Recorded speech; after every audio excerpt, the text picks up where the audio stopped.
Good evening to all of you.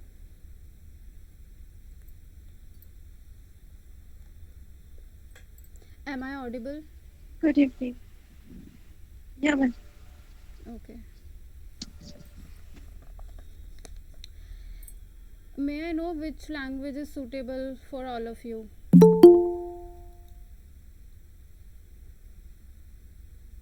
Hindi. Sure.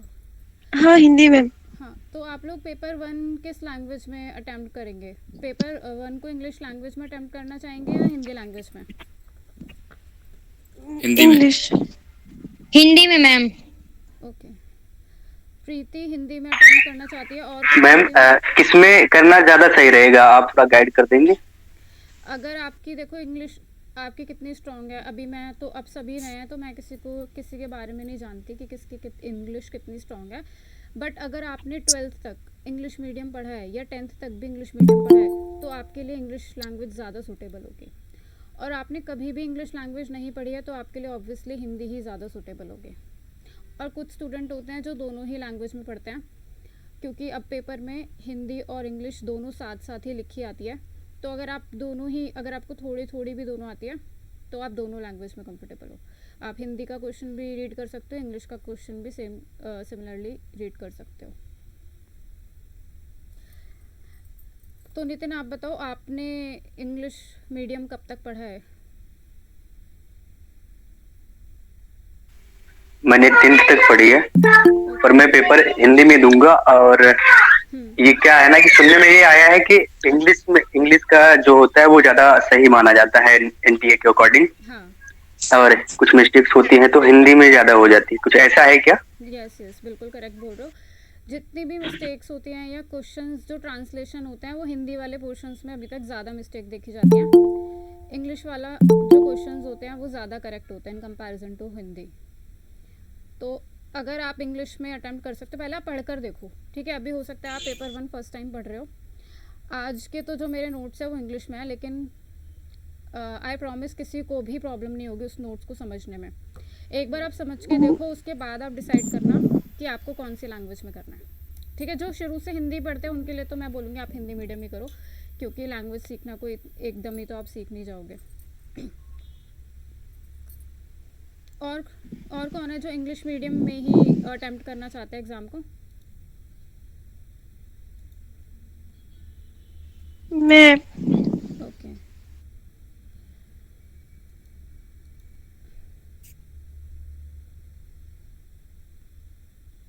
Okay, start करते हैं। सबसे पहले सिलेबस से मैं आपको परिचित करवा देती हूँ। देखो हमारे पास 10 यूनिट्स हैं पेपर 1 में पढ़ने के लिए। 10 में से एक भी यूनिट को हम लोग अवॉइड नहीं करने वाले हैं, एक भी टॉपिक को अवॉइड नहीं करने वाले हैं। और यही आपके लिए सही रास्ता होगा, क्योंकि हर यूनिट में से 5 क्वेश्चंस आते हैं। हर यूनिट की सेम वेटेज है, हर यूनिट में से 5 क्वेश्चंस आते हैं। अगर आप पूरा सिलेबस पढ़ते हो तो 3 क्वेश्चन तो आप 100% कर ही लोगे सही, ठीक है? मान लो किसी का कोई क्वेश्चन वीक होता है, आप लोग अपना माइक एक बार ऑफ कर लीजिए। मान लीजिए किसी का कोई पोर्शन वीक होता है तो उसमें आपको प्रॉब्लम हो सकती है, तो 2 सही हो गए, 1 सही हो गया। बट सिमिलरली कोई यूनिट आपकी बहुत स्ट्रांग हो जाएगी, जैसे कि टीचिंग एप्टीट्यूड ज़्यादातर स्टूडेंट का काफ़ी स्ट्रांग रहता है। रिसर्च का ये है, अगर आपने एक बार पढ़ लिया तो रिसर्च में क्वेश्चन बहुत ही कम गलत जाते हैं, क्योंकि रिसर्च से डायरेक्ट क्वेश्चन आते हैं। और बाकी यूनिट्स हो गई, जैसे कि एनवायरनमेंट हो गया, बहुत पढ़ने के बाद भी क्वेश्चंस जो हैं बाहर से, मतलब कुछ ऐसे क्वेश्चंस आ जाते हैं जो हमारे कह लो बियॉन्ड द लिमिटेशंस होते हैं। जैसे जीके हो गया, आप कितना भी पढ़ लो आपको नहीं पता कहाँ से पूछ लेंगे, कौन से फ्लड के बारे में, कौन से डिज़ास्टर के बारे में, या कौन से ईयर से क्वेश्चन पूछ लेंगे। तो एनवायरनमेंट पे हम कंट्रोल नहीं कर सकते, बट रिसर्च पे हम कंट्रोल कर सकते हैं, टीचिंग पे हम कंट्रोल कर सकते हैं जस्ट बाय प्रैक्टिस। मान लो आपने 200-300 क्वेश्चन इन दोनों यूनिट्स के सॉल्व कर लिए, तो 4-4 क्वेश्चन आप दोनों यूनिट में आराम से स्कोर कर लोगे, ठीक है? इसके बाद कम्युनिकेशन, 5 क्वेश्चन आप कम्युनिकेशन के ठीक कर सकते हो पढ़कर। कॉम्प्रीहेंशन प्रैक्टिस से 5 क्वेश्चन ठीक कर सकते हो। मैथमेटिकल रीजनिंग डिपेंड करता है किसकी मैथ्स कितनी स्ट्रॉन्ग है और किसका बेस कितना स्ट्रॉन्ग है। बट डीआई जो कि बहुत इजी आता है, 5 में से 3 क्वेश्चन हर कोई सही कर सकता है। क्लासेस लेने के बाद, क्योंकि सारे बेसिक्स आपके क्लास में क्लियर करा दिए जाएंगे। जैसे क्वेश्चंस आते हैं उसकी प्रैक्टिस करा दी जाएगी। तो उसके बाद डीआई में आप मान लो 5 क्वेश्चंस आते हैं तो उसमें से 3 क्वेश्चंस आप अटेम्प्ट कर सकते हो। आपको कितने क्वेश्चंस चाहिए एग्ज़ाम के लिए? मैं बोलूँ अगर आप जेआरएफ आपका टारगेट है तो आपको 30 to 35 क्वेश्चंस चाहिए। और अगर नेट आपका मतलब जैसे कोई फर्स्ट टाइम पढ़ता है और स्टार्टिंग में हम सोचते हैं बस पहले नेट ही हो जाए क्योंकि अभी हम एमए के फर्स्ट ईयर में हैं, या हमारा स्टार्टिंग स्टेज है, तो अगर आप 30 टच कर लेते हैं तो आपका नेट हो जाएगा। पेपर 2 अगर आप ठीक ठाक पढ़ रहे हैं, पेपर 2 में ठीक ठाक स्कोर कर रहे हैं, उसके बाद अगर आप 28 to 30 टच कर लेते हो तो आपका नेट पक्का है। और अगर आप 30 क्रॉस कर जाते हो तो आपका जेआरएफ पक्का है। और देखो जो क्लास भी नहीं ज्वाइन करते, जो बिल्कुल भी कुछ नहीं करते, 19 to 20 क्वेश्चन हर किसी के सही जाते हैं। 20 क्वेश्चन बहुत ज़्यादा बेसिक आते हैं पेपर 1 में, बहुत ही ज़्यादा। अभी भी मैं आपको पेपर दे दूँ, आप सब 20 क्वेश्चन सही कर दोगे, 18 to 20 सब सही कर दोगे। उसके बाद के जो 10 क्वेश्चन होते हैं 21 to 30 वो बड़े मुश्किल होते हैं। मतलब वो वही बच्चे कर सकते हैं जिन्होंने कभी पेपर 1 को पढ़ा है, ठीक है। और 30 to 35 वो कर सकते हैं जिन्होंने बहुत ज़्यादा प्रैक्टिस के साथ उसको पढ़ा है, हर यूनिट पे विशेष ध्यान दिया है, ठीक है। तो अब आप देख लो, आपको 35 क्वेश्चंस का टारगेट लेना है कि आपको 30 क्वेश्चंस का लेना है। ऑब्वियसली हर कोई चाहेगा कि उनका जेआरएफ हो, तो सबका टारगेट 35 का रहना चाहिए, ठीक है। और 35 आप जब प्रीवियस ईयर पेपर सॉल्व करोगे तो हर पेपर में आपके 35 क्वेश्चंस ठीक होने चाहिए, तब जाके आप मान लो कि अब मेरे 30 क्वेश्चंस एग्जाम में ठीक जाएंगे। इसके बाद लॉजिकल रीजनिंग की बात करते हैं। लॉजिकल रीजनिंग भी थियोरेटिकल पार्ट है। जैसे कि कम्युनिकेशन, टीचिंग एप्टीट्यूड और रिसर्च में हम पढ़कर ज़्यादा स्कोर कर सकते हैं।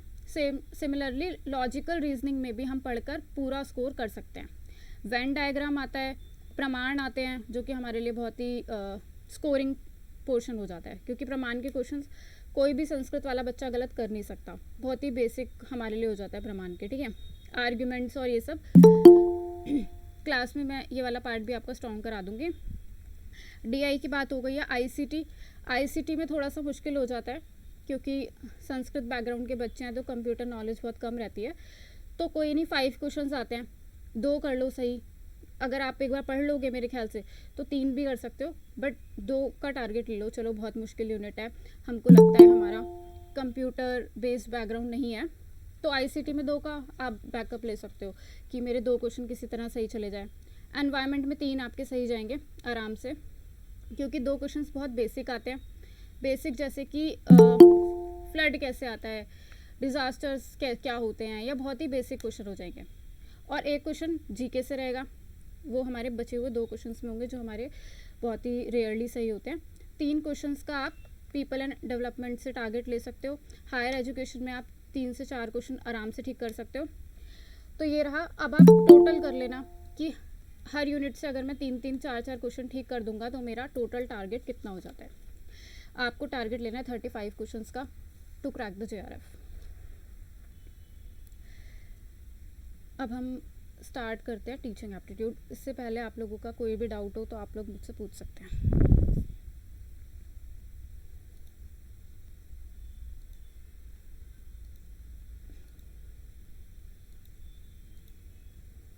स्क्रीन प्रेजेंट हो रही है?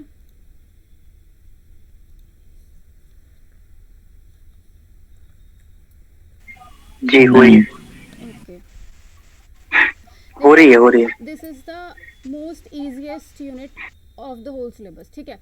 टीचिंग एप्टीट्यूड पूरे सिलेबस की सबसे इजी यूनिट है। वो इसलिए क्योंकि बहुत सारे बेसिक क्वेश्चंस इसमें से आते हैं जो हमने टीचिंग। ये क्लास कौन सी चल रही है पहले? यूजीसी नेट मैम स्क्रीन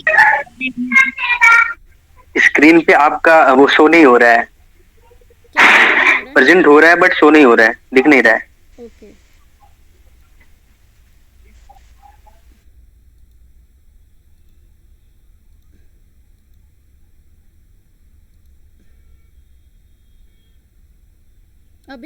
अभी स्क्रीन प्रेजेंट हो रही है। टीचिंग एप्टीट्यूड प्रेजेंट है लेकिन शो नहीं हुआ। हाँ हाँ, अभी शो हुआ। ओके अब शो हो रहा है। ओके, होगा मैम तो।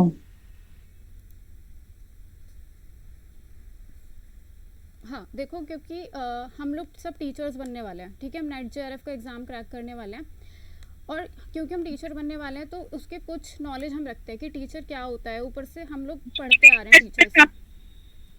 कि कोई कुछ बोल रहे हैं? ये हिंदी में हाँ, आप शायद थोड़ा लेट हेलो? ज्वाइन हुए हैं। मैंने बोला कि आज की जो पीडीएफ है वो हाँ मैम नमस्ते। स्लाइड है ना, ये जो मटेरियल है ये हिंदी में अवेलेबल नहीं हो सकता, हाँ मोनिका, जो मैंने ये आपने आपके आने से पहले इन्फॉर्म किया था कि नेक्स्ट क्लास से जो मटेरियल होगा वो हिंदी प्लस इंग्लिश दोनों में होगा, क्योंकि अभी तक मुझे नहीं पता मेजॉरिटी कौन से स्टूडेंट्स की है, हिंदी या इंग्लिश। आज की जो कंटेंट है वो सिर्फ इंग्लिश में है, नेक्स्ट टाइम से आपको दोनों लैंग्वेजेस में मिल जाएगा। बट अभी मैं आपको जो पढ़ा रही हूँ वो आपको क्लियर हो जाएगा, ठीक है, मतलब ये सारा मैं आपको क्लियर कर दूंगी, आपको लैंग्वेज इशू नहीं आएगा अभी। ओके। सबसे पहले आप लोग बताओ टीचिंग एप्टीट्यूड होता क्या है। टीचिंग एप्टीट्यूड से अभी आप क्या जानते हो कि इस यूनिट में क्या हो सकता है? मैम आपकी आवाज कट रही है। क्या सबको वॉइस ब्रेक हो रही है?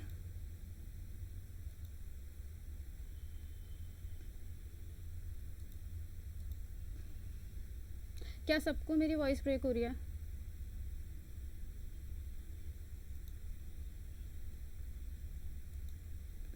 Hello, am I audible? नहीं मैं yes ma'am, yes ma'am.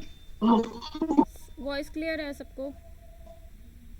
Yes ma'am. या आपकी आवाज ब्रेक हो रही है, नहीं मेरी यहाँ तो आवाज break ब्रेक हो रही है आपकी। एक्चुअली इंटरनेट कनेक्शन तो बिल्कुल ठीक है और बाकी स्टूडेंट्स को क्लियर आ रही है, मतलब हो सकता है आपके इंटरनेट में कुछ इशू हो रहा हो। एक बार इंटरनेट रीस्टार्ट करके देख लो। नो मैम, आपकी वॉइस ब्रेक हो रही है कॉन्टिन्यूसली। वॉइस ब्रेक हो रही है मैम।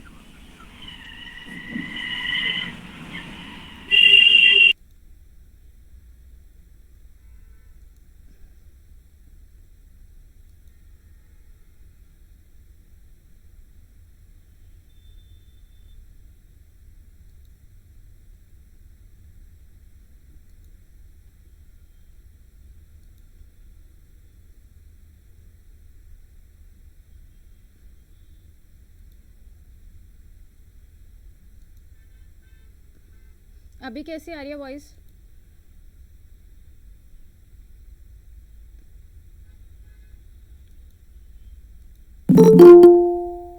हेलो,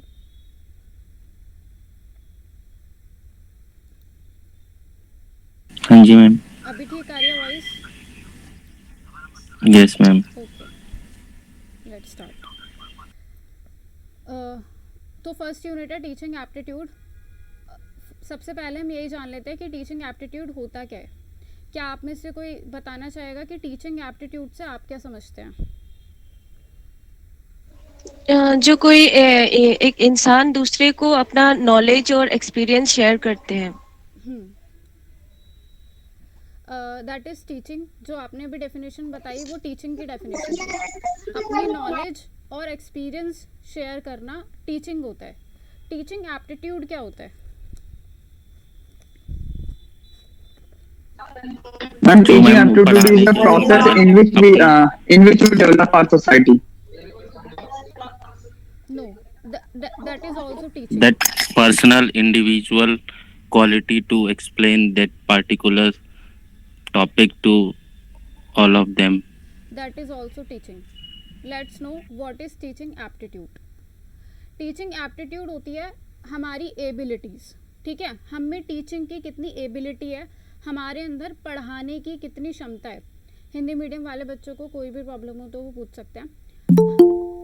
हमारे अंदर पढ़ाने की कितनी क्षमता है वो होता है टीचिंग एप्टीट्यूड, ठीक है। एप्टीट्यूड मतलब हमारी स्किल्स, हमारी एबिलिटी। हम जो नॉलेज शेयर कर रहे हैं, हम जो एक्सपीरियंस शेयर कर रहे हैं वो सब टीचिंग में आता है, और एप्टीट्यूड में आता है हम कितने लायक है टीचर बनने के, और हमारे अंदर कितनी क्वालिटीज़ हैं टीचिंग की। जैसे कुछ टीचर्स होते हैं हमको बिल्कुल पसंद नहीं होते कि भाई वो अच्छा नहीं पढ़ाते, वो वाली मैम बहुत अच्छा पढ़ाती हैं। इट मीन्स जो अच्छा पढ़ाती है उसका टीचिंग एप्टीट्यूड बहुत अच्छा है, उसके अंदर एबिलिटीज़ हैं, उसके अंदर क्वालिटीज़ हैं। और जिसका हमें समझ नहीं आ रहा है, इट मीन्स उसकी टीचिंग एप्टीट्यूड ख़राब है, उसकी एबिलिटीज़ कम है टीचिंग में, ये रीज़न होते हैं। तो टीचिंग एप्टीट्यूड की डेफिनेशन हमारे पास है, teaching aptitude hence refers to an individual's innate ability in teaching. Teaching में किसी की एबिलिटी क्या है, वो कितना लायक है टीचर बनने के, कितनी क्षमता उसके अंदर है, कितने अच्छे से वो चीज़ों को एक्सप्लेन कर सकता है और वो टीचिंग को कितने अच्छे से समझता है, ये सब टीचिंग एप्टीट्यूड है। क्योंकि आप सब टीचर बनने जा रहे हो तो आपको पता होना चाहिए कि एक अच्छे टीचर के अंदर क्या क्या क्वालिटीज़ होनी चाहिए। और इसमें बहुत घुमा घुमा के क्वेश्चंस पूछे जाते हैं, आपको 5-5, 6-6 ऑप्शंस दिए जाते हैं, 8-8 भी दे देते हैं ऑप्शन, और उसमें से पूछते हैं कि भाई एक अच्छा टीचर क्या करेगा, ऑप्शन चूज़ करो। पिछले कुछ सालों से ऐसे क्वेश्चन पूछे जा रहे हैं। तो सबसे पहले तो आप ये मान लो कि आपको टीचर को अच्छा टीचर समझना है। अगर आप टीचर को अच्छा टीचर समझ के ऑप्शंस को पढ़ोगे तभी आप करेक्ट ऑप्शन को चूज़ कर पाओगे।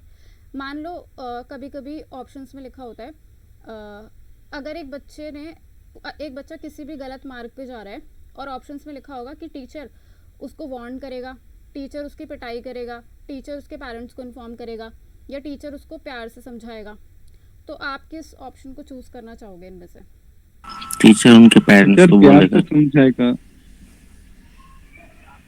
और कोई एक ने बोला कि टीचर को पेरेंट्स को इन्फॉर्म करना चाहिए और एक ने बोला प्यार से समझाना चाहिए। बाकियों को क्या लगता है? आपको हाँ, समझाएगा। समझाना बेहतर है। एग्जैक्टली, क्योंकि मैंने बोला आपको अपने माइंड में रखना है कि वो एक अच्छा टीचर है और आप अपने आप को स्टूडेंट के प्लेस पे रखो। हाँ, गुड। तो आपको अपने आप को स्टूडेंट के प्लेस पे रखना है और आपको सोचना है कि अगर मैं स्टूडेंट होता तो मुझे टीचर का कौन सा बिहेवियर ज़्यादा पसंद आता, प्यार से समझाने वाला या पेरेंट्स को इन्फॉर्म करने वाला, क्योंकि तभी आप आंसर करेक्ट कर पाओगे। अब जिन बच्चों ने बोला प्यार से समझाएगा, उनका आंसर बिल्कुल करेक्ट था। तो फर्स्ट स्टेप टीचर को प्यार से समझाने वाला ही लेना चाहिए, वही एक स्टूडेंट के लिए बेहतर होता है और वही एक अच्छा टीचर कहलाता है। अब हमने ये तो समझ लिया टीचिंग एप्टीट्यूड क्या होता है, अब हम समझेंगे टीचिंग क्या होती है। क्योंकि एप्टीट्यूड क्या होता है, ये डेफिनेशन हमसे नहीं एग्जाम में पूछी जाती, ज़्यादातर हमको ये सब पूछा जाता है टीचिंग क्या होती है, ढेर सारे ऑप्शंस दे दे के हमें कंफ्यूज किया जाता है और उसमें से हमने ऑप्शन चूज़ करने होते हैं, जैसे मैंने आपको भी दिया। तो आप सबको बोलूँगी अपने माइंड में ये रखोगे कि टीचर एक अच्छा टीचर है, तभी सही ऑप्शन को चूज़ कर पाओगे। आगे है टीचिंग क्या होता है। अब आप अपनी अपनी डेफिनेशंस दे सकते हो टीचिंग क्या होता है। शिक्षण क्या होता है हिंदी में? शेयरिंग ऑफ नॉलेज अपने According अनुभवों to को syllabus. दूसरे को प्रदान करना ही शिक्षण कहलाता है। करेक्ट है। और कुछ डिफरेंट डेफिनेशन किसी के किसी पास? उद्देश्य की प्राप्ति, उद्देश्य किसी उद्देश्य की प्राप्ति के लिए जो, जी मैम, क्या उद्देश्य हो उद्देश्य की सकता है? प्राप्ति। जैसे उद्देश्य तो हर किसी का ही होता है लाइफ में ना, एम तो आपका भी कोई एम है, अभी हम टीचर नहीं है और हर किसी का यहाँ पे कुछ ना कुछ एम है। तो हम ये कैसे कह सकते हैं कि टीचिंग एक उद्देश्य को प्राप्त करना? मैम जैसे कि, हम्म जी मैम, जैसे जीआरएफ क्वालिफाई करना है, एक उद्देश्य है, हम्म उसके अकॉर्डिंग फिर हम सिलेबस तैयार करेंगे, पढ़ेंगे। हम्म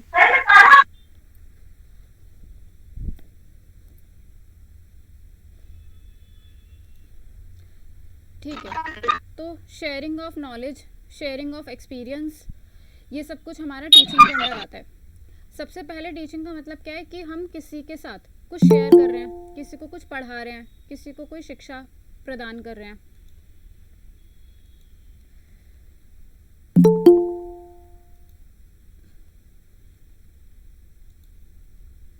आप सबसे रिक्वेस्ट करूंगी कि नेक्स्ट क्लास में सभी टाइम पे आए, क्योंकि आप अपना ही लॉस कर रहे हैं लेट आकर, है ना। मैम एक बार टाइमिंग बता देते फिर से, आज मैं पहली बार ज्वाइन कर रहा हूँ। 7 PM थी आज की टाइमिंग, जो कि ग्रुप में इन्फॉर्म किया गया था, और नेक्स्ट टाइम से शायद क्लास मॉर्निंग में हुआ करेगी। आज के लिए आज फर्स्ट क्लास है और ये मॉर्निंग। ग्रुप कौन सा है मैम, मुझे तो इसके बारे में कोई पता ही नहीं। आप कैसे ज्वाइन हुए हो क्लास में? मेरे किसी फ्रेंड ने लिंक शेयर किया। ओके, तो ग्रुप का लिंक आपको प्रोवाइड किया जाएगा, आप डायरेक्ट ग्रुप ज्वाइन कर ओके। तो आप सब ने जैसे कि टीचिंग की डेफिनेशन दी कि नॉलेज शेयर करना, एक्सपीरियंस शेयर करना, ये टीचिंग होता है। तो शिक्षण यही होता है कि शिक्षा प्रदान करना, ठीक है। अब शिक्षण की परिभाषा पूछेंगे तो हम बोलेंगे शिक्षा प्रदान करना ही शिक्षण है। और हमसे इतने सिंपल क्वेश्चन ही एग्जाम में पूछे जाते हैं। आपको 8 ऑप्शन लिखे रहेंगे, sharing of knowledge, sharing of experience, इस तरीके के बहुत सारे ऑप्शन होंगे। तो हमें जो जो सही लगेगा उसमें से हम चूज़ करेंगे 4 ऑप्शन। आजकल इस तरीके से ही क्वेश्चन पेपर 1 में आते हैं, इसीलिए पेपर 1 को अटैम्प्ट करने में ज़्यादा टाइम भी लगता है। एक ही क्वेश्चन में 2-2, 3-3 क्वेश्चन के बराबर का टाइम लग जाता है। तो जब ये यूनिट ख़त्म हो जाएगी, वैसे तो साथ साथ ही मैं आपको MCQ कराने वाली हूँ। ये मैंने सोचा है कि मान लो ये वाला पोर्शन आज ख़त्म हो गया तो उसके MCQ जितने भी प्रीवियस ईयर में आए हुए हैं वो हम साथ के साथ कवर करेंगे, ताकि आपको ये पता लगता रहे कि क्वेश्चंस आते कैसे हैं। आगे, which is usually organised with a discipline, ठीक है। अब ये वर्ड देख लो, ये सारे वर्ड्स जो है ना लिखे रहते हैं ऑप्शंस में कि क्या टीचिंग में डिसिप्लिन होना चाहिए। तो उस टाइम पे हम कंफ्यूज हो जाते हैं कि अगर डिसिप्लिन होगा तो क्या वो एक अच्छा टीचर हो पाएगा, डिसिप्लिन होगा तो स्टूडेंट्स को अच्छा नहीं लगेगा। तो हम लोग बहुत कंफ्यूज हो जाते हैं। बट टीचिंग में डिसिप्लिन होना बहुत ज़रूरी है। जैसे अभी मैंने बोला कि आप सब अगर टाइम पे आ सकते हैं तो ज़्यादा अच्छा होगा, क्योंकि डिसिप्लिन होना बहुत ज़रूरी है टीचर के लिए भी और स्टूडेंट्स के लिए भी।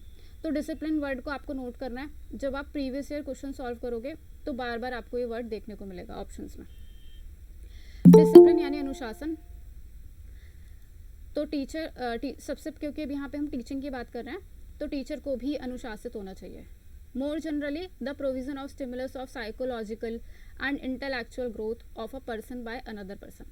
इंटेलेक्चुअल ग्रोथ होती है बौद्धिक क्षमता।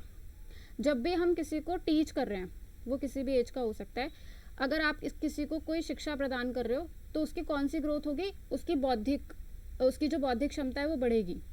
अब चाहे वो किसी भी लेवल पे हो सकता है। आज आप सब लोग जो है क्लास ज्वाइन कर रहे हो तो आपका भी कहीं ना कहीं बौद्धिक विकास हो रहा है। हो सकता है कोई ऐसी बात आप लोगों को पता चल जाए क्लास में जो अभी तक आपको पता ही नहीं थी, है ना। कोई नई बात पता चल गई तो इंटेलेक्चुअल ग्रोथ हुई। या फिर हम लोग अपने माइंड को वर्क करने की कोशिश करते हैं। जैसे अभी मैं आपसे कोई क्वेश्चन पूछ दूँ तो आप सब लोग अपना दिमाग दौड़ाओगे, तो उसी चीज़ से हमारी बौद्धिक जो क्षमता है वो बढ़ती है। तो टीचिंग हम प्रोवाइड करते हैं, उससे हम इंटेलेक्चुअल ग्रोथ होती है। फिर वो एक पर्सन दूसरे पर्सन को सिखाएगा, दूसरा पर्सन तीसरे पर्सन को सिखाएगा, तो ऐसे पर्सन टू पर्सन ये ट्रांसफ़र होती रहती है। अगर आज मेरा माइंड इतना काम कर रहा है कि मैं आपको कुछ शेयर कर पा रही हूँ, इसका मतलब थोड़ी बहुत मेरा बौद्धिक क्षमता है मेरे अंदर कि मैं ये शेयर कर पा रही हूँ। अब आप सीख लोगे, आप अपने फ्रेंड्स को सिखाओगे, इसका मतलब आपका बौद्धिक विकास उतना हो चुका है कि आप किसी और को सिखा पा रहे हो। तो टीचिंग में कौन कौन से वर्ड्स यहाँ पे आ रहे हैं? नॉलेज शेयर हो रही है, एक्सपीरियंस, डिसिप्लिन, जी। साइकोलॉजिकल ग्रोथ मतलब सामाजिक तरीके से भी हमारा जो है विकास होता है। हम सोसाइटी के बारे में समझ पाते हैं। हम बच्चे को स्कूल क्यों भेजते हैं? ताकि वो अब दोस्तों से मिले, मतलब और लोगों से मिले, लोगों को जाने, सामाजिक तौर पे भी उसका विकास हो सके। एक बच्चा जो अकेले घर में रहता है तो उसकी साइकोलॉजिकल ग्रोथ नहीं हो पाती है। कितनी देर तक बच्चे ज्वाइन होते रहेंगे? चलो, संगीता, क्या आप मुझे बता सकते हैं यहाँ पे कौन कौन से वर्ड्स हमें याद रखने चाहिए टीचिंग में, शिक्षण में? जी मैम, जैसे कि मैम अभी मैम आपने पढ़ाते समय बताया कि डिसिप्लिन का होना बहुत जरूरी है। हाँ जी। और नहीं मिल रहा, ढूंढ लो प्लीज। मैम अभी तो यही एक वर्ड जो आपने बताया मुझे यही समझ में आया कि डिसिप्लिन का होना बहुत जरूरी है, क्योंकि अगर डिसिप्लिन नहीं होगा तो जो टीचर है उसका उपहास उड़ाएंगे बच्चे भी, और मतलब उसकी कुछ इमेज नहीं रहेगी, ना बच्चों में डर रहेगा थोड़ा भी, तो वो ज्यादा जरूरी है। बस एक यही वर्ड मैम अभी समझ में आया मुझे। और तो कोई बताना चाहेगा? यस मैम, हाँ बताओ। साइकोलॉजिकल कंटिन्यूटी कंटिन्यूटी होनी चाहिए मैम जी। टीचिंग में, और कोई पार्शियलिटी नहीं होनी चाहिए, और ताकि हम प्रमोट करें जो नहीं भी इंटरेस्टेड हैं वो भी अपना इंटरेस्ट इसमें दिखाएं। ठीक है। हमें जो आप बोलना चाहते हैं मेरे ख्याल से वो ये है कि हमें स्टूडेंट का जो स्टेट ऑफ माइंड है उसको प्रेजेंट रखना है क्लास में, ठीक है। अगर Yes, ma'am. जैसे यहाँ पे हो सकता है कोई बच्चा भी प्रेजेंट ना हो, माइंड से प्रेजेंट ना हो क्लास में, और मैं अभी किसी का नाम ले दूँ तो उसका क्या होगा, एकदम से माइंड क्लास में आ जाएगा। चलो नेक्स्ट आगे बढ़ते हैं। टीचिंग एप्टीट्यूड क्या होता है और टीचिंग क्या होता है, मतलब शिक्षण। Aptitude is ma'am capability of teaching good. in आगे बढ़ रहे हैं कॉन्सेप्ट ऑफ टीचिंग। टीचिंग का कॉन्सेप्ट क्या होता है, ये सब अगर आप सिलेबस देखोगे, सिलेबस में इसी तरीके से दिया हुआ है। सबसे पहले टीचिंग क्या है वो पढ़ो, फिर कॉन्सेप्ट ऑफ टीचिंग, फिर ऑब्जेक्टिव्स, फिर लेवल ऑफ टीचिंग। जैसा सिलेबस में लिखा हो वैसे ही मैंने इसको अरेंज किया है और बहुत ही शॉर्ट में लिखा है, जितना कि ज़रूरी है आपके लिए जानना बस। ये नहीं कि टीचिंग के ही 4 पेज के 10 पेज के नोट्स बना दो ताकि आपका उसे खोलने का ही कभी मन ना करे। और टीचिंग एप्टीट्यूड में सबसे ज़्यादा इंपॉर्टेंट है बस आपको कॉमन सेंस यूज़ करनी है। जैसे अभी मैंने क्वेश्चन पूछा था, आपने अपनी कॉमन सेंस यूज़ की कि अच्छा टीचर वही है जो प्यार से समझाएगा। ऐसे ही आपको हमेशा अपनी कॉमन सेंस यूज़ करनी है और सही आंसर चूज़ करना है। आगे चलते हैं, कॉन्सेप्ट क्या है टीचिंग का। In traditional concept teaching is the act of imparting instruction to the learners in the classroom situation. अगर हम ट्रेडिशनल की बात करें, मतलब पुराने ज़माने में जो टीचिंग होती थी उसका मतलब सिर्फ यही था कि क्लासरूम में बिठा के लर्नर्स को, जो कि बच्चे हैं, उनको टीचिंग देना, मतलब टीच करना, उनको कोई इंस्ट्रक्शंस देना, कोई नॉलेज देना। ऐसे ट्रेडिशनल तरीका यही होता है। ट्रेडिशनल मतलब जो आज भी हम ट्रेडिशनल तरीका फॉलो करते हैं कि भाई ऑफलाइन क्लासेस होती हैं, जो अभी हम कर रहे हैं वो ट्रेडिशनल तरीका नहीं है, वो मॉडर्न तरीका है। ट्रेडिशनल तरीका होता है कि भाई आज भी हम क्लासरूम में बैठे हैं, ब्लैक बोर्ड पे चॉक और डस्टर इन सब का यूज़ करके नॉलेज और एक्सपीरियंस शेयर कर रहे हैं। That is traditional way of teaching. Exam में पूछे जाते हैं इससे रिलेटेड क्वेश्चंस कि ट्रेडिशनल वे क्या होता है, मॉडर्न वे क्या होता है। आपसे पूछेंगे कि भाई दिए गए ऑप्शंस में से ट्रेडिशनल कॉन्सेप्ट ऑफ टीचिंग क्या है, वो चूज़ करो। तो ट्रेडिशनल में आपको चूज़ करना है कि लाइव क्लासरूम होगा। लाइव क्लासरूम कौन सा, ऑफलाइन वाला, ऑनलाइन वाला नहीं। लाइव ये भी है। आपको चूज़ करना होगा कि हम बोर्ड, चॉक, डस्टर इन सब का यूज़ करेंगे और जो भी टीचिंग एड्स होते हैं ट्रेडिशनल वाले उनका यूज़ करेंगे। इन सब का यूज़ करके जो क्लास होती है वो हमारी ट्रेडिशनल कॉन्सेप्ट ऑफ टीचिंग कहलाता है। और अभी जो हम कर रहे हैं वो कौन सा कॉन्सेप्ट है टीचिंग का, मॉडर्न। आप बता सकते हैं अभी हम कौन सी टीचिंग एड्स का यूज़ कर रहे हैं। टीचिंग एड्स वो होते हैं जिनका यूज़ करके पढ़ाया जा रहा है। तो अभी की क्लास में टीचिंग एड्स क्या है, वर्चुअल मोड, गूगल मीट हो गया, और बताओ। वर्चुअल टीचिंग मोड, इस वर्चुअल टीचिंग इसको बोलेंगे। और बताओ और क्या क्या एड्स यहाँ पे यूज़ हो रहे हैं। श्रुति परंपरा, स्क्रीन शेयरिंग। जैसे अभी आप लोग किस किस डिवाइस का यूज़ कर रहे हो क्लास लेने के लिए। इंटरनेट और मोबाइल। हाँ, तो मोबाइल, टैब। टीचिंग एड हो गया मोबाइल, टैब, लैपटॉप, जो भी जिस भी चीज़ का यूज़ कर रहा है, ये यहाँ पे टीचिंग एड हो गया। इसके अलावा मैं जिन चीज़ों का यूज़ कर रही हूँ, जैसे कि ये आई थिंक मैंने कैमरा ऑफ कर दिया, मार्कर। हाँ, जैसे कि ये स्टाइलस ये मेरे हाथ में है, ये टैब मेरे हाथ में है, ये जिस पे लिखते हैं नोटपैड, तो ये सब हमारे टीचिंग एड्स हो गए मॉडर्न क्लास के। इसके थोड़े जब आईसीटी पढ़ोगे ना तो इन सब चीज़ों के बारे में आपको नॉलेज हो जाएगी कि वर्चुअल क्लासरूम में किन किन चीज़ों की ज़रूरत होती है। तो जब आपसे ट्रेडिशनल से क्वेश्चन पूछे जा सकते हैं तो आपसे मॉडर्न से भी क्वेश्चंस पूछे जा सकते हैं। आपको पता होना चाहिए कि मॉडर्न क्लासरूम में, क्योंकि अभी कोविड के टाइम पे मॉडर्न का इतना ज़्यादा प्रचलन हो गया है, तो आपको पता होना चाहिए किन किन चीज़ों का यूज़ करके हम मॉडर्न क्लास करते हैं। और ट्रेडिशनल का तो सबको पता ही होगा क्योंकि आज तक हम ट्रेडिशनल क्लास से ही पढ़ते आ रहे हैं। आगे चलते हैं। बट इन मॉडर्न कॉन्सेप्ट, जो कि मैं एक्सप्लेन कर चुकी हूँ, teaching is to cause the people to learn, acquire the desired knowledge, skills and also desirable ways of living in society. ठीक है, पहले क्या रहता था, ट्रेडिशनल कॉन्सेप्ट में क्या होता था कि सिर्फ नॉलेज, जो किताबी बातें हैं, सिर्फ वही पढ़ाई जाती थी कि भाई ये सिलेबस है, ये लो, ये आपको ये संज्ञा की परिभाषा, सर्वनाम की परिभाषा, एक लिमिटेड नॉलेज ही शेयर की जाती थी। मॉडर्न कॉन्सेप्ट में मॉडर्न सिलेबस है। अब हम नॉलेज के साथ साथ स्किल्स पे भी ध्यान देते हैं। स्किल्स से क्या मतलब है, कौशल। हाँ, और कोई अच्छे से एक्सप्लेन करेगा स्किल्स को। क्रिएटिविटी। और स्किल्स में आता है हमारा इनर टैलेंट, या ठीक है, हर बच्चे का अपना एक टैलेंट रहता है। ह्यूमर। हाँ, ह्यूमर, वेरी गुड। तो ये सब हमारा स्किल्स होते हैं, जैसे कि किसी की हैंड राइटिंग बहुत अच्छी है, किसी की लर्निंग पावर बहुत अच्छी है, किसी को किसी क्रिएटिविटी में इंटरेस्ट है। आजकल जो हमारी जैसे हमारे स्किल्स हो सकते हैं, डांसिंग हो सकता कला है। बोल सकते हैं, हम्म, कला कह सकते हैं। कला, जो हमारे अंदर आजकल टैलेंट होता है, जैसे डांसिंग और दूसरे टैलेंट भी होते हैं। तो अभी हम टीचिंग एप्टीट्यूड में आगे पढ़ेंगे। बहुत सारी थ्योरीज में ऐसा कहा गया है कि डांसिंग और सिंगिंग और ड्राइंग, ये सब जो टैलेंट है, इसको भी टीचिंग के अंदर मतलब नॉलेज के अंदर रखा जाएगा, स्टडीज़ के अंदर, सिलेबस के अंदर, करिकुलम के अंदर ऐड किया जाएगा। हम इसको ये नहीं कह सकते कि ये बच्चा अनएजुकेटेड है, उसका कोई ना कोई टैलेंट रहा है और उसने उस चीज़ में स्टडी की है, उस चीज़ में वो मास्टर बना है। तो गार्डनर ने जैसे एक थ्योरी दी थी कि ये सब उसने बोला था कि इन सब चीज़ों को भी करिकुलम में ऐड करो, चाहे वो डांसिंग हो, चाहे वो योगा हो, चाहे वो म्यूज़िक हो, क्योंकि किस स्टूडेंट का इंटरेस्ट किस चीज़ में है, हमें ये बात नहीं पता और हमें हर टैलेंट की इज्जत करनी चाहिए।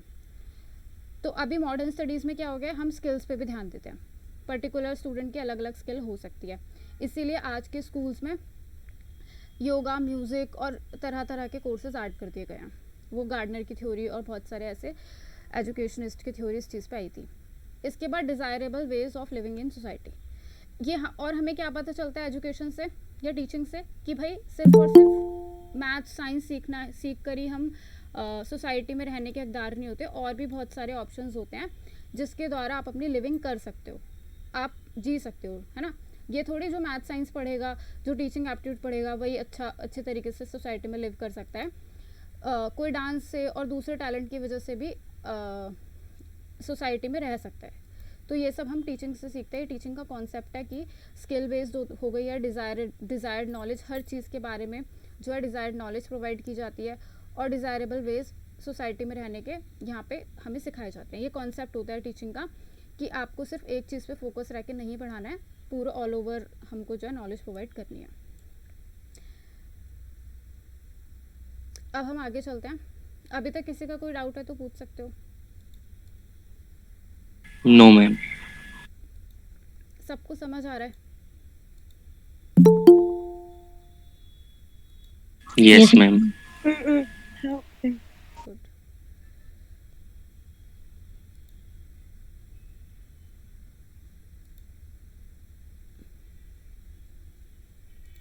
ओके, अब है बहुत ही इंपॉर्टेंट चीज़ जिसमें से बार बार क्वेश्चन पूछे जाते हैं। अभी तक जो हमने पढ़ा वो बेसिक था। एप्टीट्यूड क्या होता है, शिक्षण क्या होता है, कॉन्सेप्ट क्या होता है, ये सब तो हम एक यूनिट शुरू कर रहे हैं तो उसके बारे में हमें इतनी नॉलेज होनी चाहिए, ठीक है। लेकिन अभी भी कह रही हूँ, सिर्फ इतने से ही आप 2 क्वेश्चन अटेम्प्ट करने लायक हो गए हो, सिर्फ इतना बढ़ के ही, क्योंकि 2 क्वेश्चन आते हैं कॉमन, एकदम कॉमन, जिसमें आपको अपने माइंड का यूज़ करके आंसर देना है कि टीचर कैसा होता है, इस सिचुएशन में टीचर क्या करेगा। आपके सामने कोई भी सिचुएशन दी जाएगी कि 2 बच्चे स्कूल से भागने की कोशिश कर रहे थे और उनके टीचर ने उनको पकड़ लिया। अब टीचर क्या करेगा? Teacher should go to the principal, teacher principal के पास जाएगा, टीचर उनको हाथ ऊपर करके ग्राउंड में खड़ा करेगा, टीचर उनको इंसल्ट करेगा सबके सामने, टीचर उनको उनके पेरेंट्स को फ़ोन करेगा, या टीचर उनको समझाएगा। वही इस टाइप के आपके ऑप्शंस रहते हैं। 2 क्वेश्चन आपके इसी टाइप के आते हैं जो आप यहाँ तक के पोर्शन में अटैम्प्ट कर सकते हो। मैं ये नहीं कह रही हर बार ही ऐसा होगा, हर बार ही 2 क्वेश्चन ऐसे आएंगे, but most of the time 2 question बहुत ही ईजी और कॉमन सेंस वाले रहते हैं। अब बात करते हैं ऑब्जेक्टिव्स की। टीचिंग के ऑब्जेक्टिव्स क्या हैं? ठीक है, सिर्फ इतने ही हैं, इसके अलावा आपको और किसी ऑब्जेक्टिव को देखने की ज़रूरत नहीं है, और एग्ज़ाम में भी इन्हीं को ही बार बार रिपीट किया जाता है। To help the student acquire knowledge, बच्चों की मदद करना है नॉलेज को एक्वायर करने के लिए। तो ऑब्वियसली टीचर का काम क्या है? नॉलेज को शेयर करना, बच्चों की मदद करना कि वो ज़्यादा से ज़्यादा नॉलेज गेन कर पाएँ। हमें उतने एफर्ट लगाने हैं और तब तक एफर्ट लगाने हैं जब तक एक बच्चे को समझ नहीं आ जाता। पहला टीचिंग का ऑब्जेक्टिव यही है। आपको सरल से सरल नोट्स बनाने हैं या सरल से सरल तरीका ढूंढना है कि जो नॉलेज है वो बच्चों के माइंड में आप पहुंचा सको। ये पहला टीचिंग का ऑब्जेक्टिव है। ये आपको टिप्स पे लर्न होने चाहिए नेक्स्ट क्लास तक। To shape character and behaviour, जब हम बोलते हैं ना, जैसे एक है जो एक हमारे साथ बिना पढ़ा लिखा बंदा है और एक हमारे साथ पढ़ा लिखा बंदा है, तो दोनों जब बात करेंगे या दोनों को अगर हम जज करें तो हम क्या बोलेंगे? अरे एजुकेशन की कमी है, उसके अंदर शिक्षा ही नहीं है, वो शिक्षित नहीं है, तो वो ऐसे ही बात करेगा। तो क्या डिफरेंस है एक पढ़े लिखे बंदे में और एक अनपढ़ बंदे में बिहेवियर और कैरेक्टर का? आपको क्या लगता है कि क्या डिफरेंस रहता है एक पढ़े लिखे और अनपढ़ बंदे में बिहेवियर का?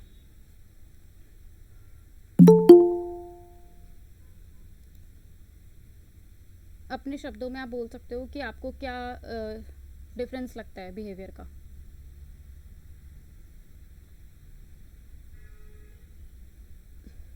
Anyone? enhancement of their skills. Good. और अनपढ़ बच्चे में तमीज थोड़ा कम दिखते हैं।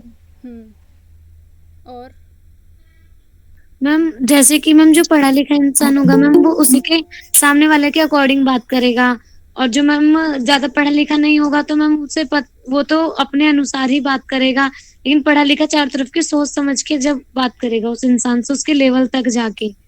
और जो अनपढ़ होगा मतलब वो अपने ही लेवल तक सीमित रहेगा और अपनी बात को जबरदस्ती कराने की कोशिश करेगा।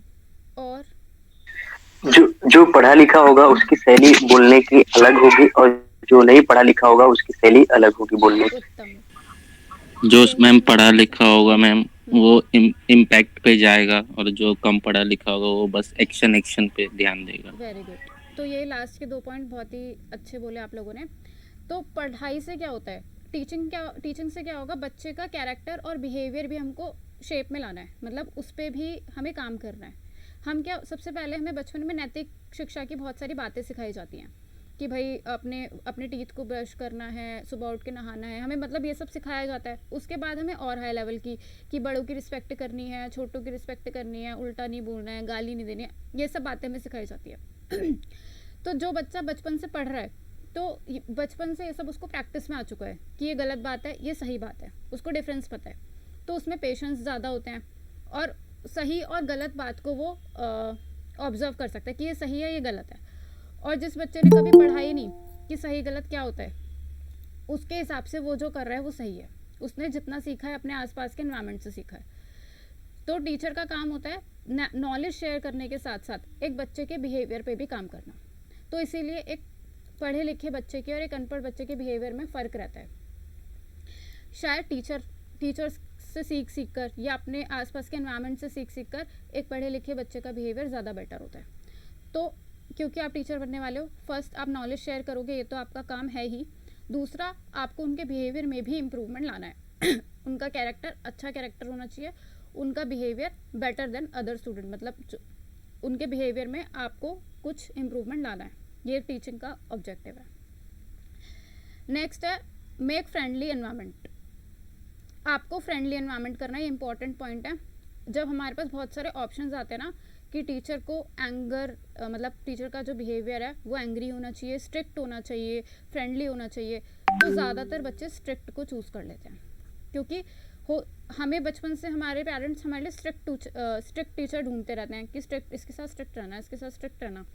तो हम लोग सोच लेते हैं कि हाँ स्ट्रिक्ट टीचर ही ज़्यादा बेटर होता है, बट नहीं, स्ट्रिक्ट टीचर ज़्यादा बेटर नहीं होता। वो टीचर ज़्यादा बेटर होगा जो एक फ्रेंडली एनवायरनमेंट में पढ़ाएगा। अच्छा टीचर बनने के लिए हमें बच्चों के साथ इतना फ्रेंडली होना है, बहुत ज़्यादा भी नहीं होना है, इतना फ्रेंडली होना है कि वो क्वेश्चन पूछते वक्त घबराए नहीं, डरे नहीं, उनके माइंड में जो क्यूरियोसिटी है उसको वो पूछ सकें, जो क्वेश्चन है उसको वो पूछ सकें। तो हमें इतना सिर्फ एक लिमिट तक फ्रेंडली एनवायरनमेंट रखना है, ओवर स्ट्रिक्टनेस नहीं। फॉर्मेशन ऑफ बिलीफ, जब एक स्टूडेंट जब भी कोई टीचर पढ़ाता है तो जो बच्चा होता है वो टीचर पे बिलीव करता है ना। हम अपने टीचर्स पे कितना बिलीव करते हैं, जो बचपन की बात कर रही हो, जो टीचर बोलते हैं हम वो मानते हैं कि हाँ हमारी मैम ने ये बताया। हम घर आके अपने पेरेंट्स को भी बताते हैं कि मैम ने ऐसा बताया, मैम ने बताया कि सन जो है एक स्टार है। हमें ये बड़ी शॉकिंग बात पता चलती है कि सन भी एक स्टार है। तो इससे क्या होता है, हमारा बिलीफ, फॉर्मेशन ऑफ बिलीफ होता है बच्चों के अंदर, विश्वास करने की जो उनकी भावना है वो उनके अंदर डेवलप होती है, और जो कि बहुत इंपॉर्टेंट भी है।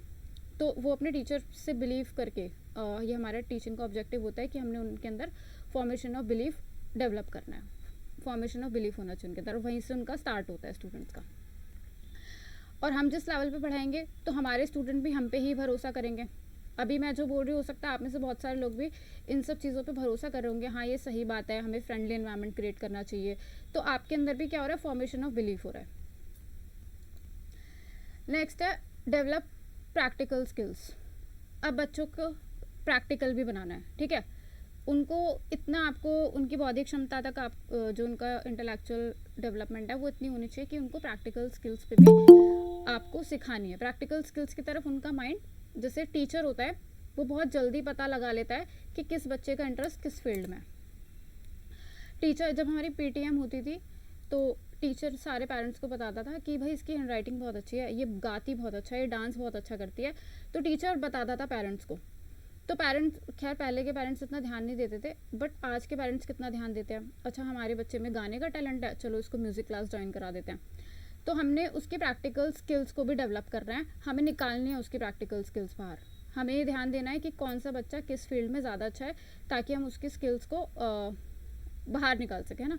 जो टीचर बोलते हैं हम उस पर ज़्यादा बिलीव भी करते हैं, और टीचर हमारी स्किल्स को पहचान सकता है।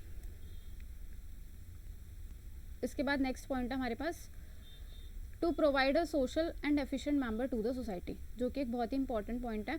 और जब ये ऑप्शन में आता है ना, मान लो ये सारे ऑप्शन आपके पास आ गए और उसमें ऑल ऑफ अबव का भी ऑप्शन होगा, A B C D E ऐसे करके बहुत सारे होंगे, ए एंड बी एंड सी, तो हम इस पॉइंट को छोड़ना ज़्यादा पसंद करते हैं।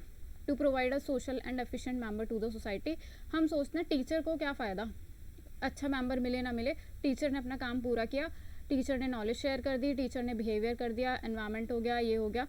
हम इस पॉइंट को सोचते हैं, इस पॉइंट का शायद टीचिंग से कुछ लेना देना नहीं है, बट नहीं, ये टीचर का पहला काम है कि उसको क्या कर रहा है, ये हमारे अंदर हमारे अंदर से ये भावना होनी चाहिए कि हमें समाज को एक अच्छा मेंबर प्रोवाइड करना है, हमें एक बच्चे को गलत राह पे जाने से रोकना है, हमें social and efficient member society को देना है। तो जितने भी अच्छे अच्छे लोग हैं आपको सोसाइटी में दिखेंगे, जो सोसाइटी का भला करना चाहते हैं, समाज का भला करना चाहते हैं, ये समाज के हित में कार्य करना चाहते हैं। मैं नहीं कहूँगी 100% वो सब पढ़े लिखे हैं, बट कुछ ना कुछ नॉलेज तो उनको प्रोवाइड की गई है, कुछ ना कुछ टीच उनको किया गया है, तो वो आज इस लेवल पे पहुँच चुके हैं, ठीक है। हो सकता है कोई अच्छा उनको गाइड मिला होगा जिसने उनको इस लेवल तक पहुँचाया या उसके लिए मोटिवेट किया। तो नॉलेज शेयर करना, बिहेवियर पे काम करना, friendly environment banana, formation of belief, practical skills develop करना, और साथ ही साथ एक अच्छा मेंबर सोसाइटी को प्रोवाइड करना, ये एक टीचिंग के ऑब्जेक्टिव्स होते हैं, ये हमारे एम्स होते हैं। मतलब एक टीचर के ये एम्स होने चाहिए। जब आप अपना रिज्यूमे बनाओगे, जैसे हो सकता है आप में से कुछ लोग स्कूल में पढ़ाते हो या स्कूल में पढ़ाने वाले हो, तो बेझिझक आप ये सारे पॉइंट्स अपने रिज्यूमे के ऑब्जेक्टिव्स में लिख सकते हो, इससे आपका इंप्रेशन बहुत अच्छा जाएगा। तो जैसे बहुत सारे लोग ऑनलाइन रिज्यूमे सर्च करते होंगे, तो उसमें सारे पॉइंट्स लिखे रहते हैं एक टीचर के रिज्यूमे में। एक अच्छे टीचर को ये सब उसका एम होना चाहिए।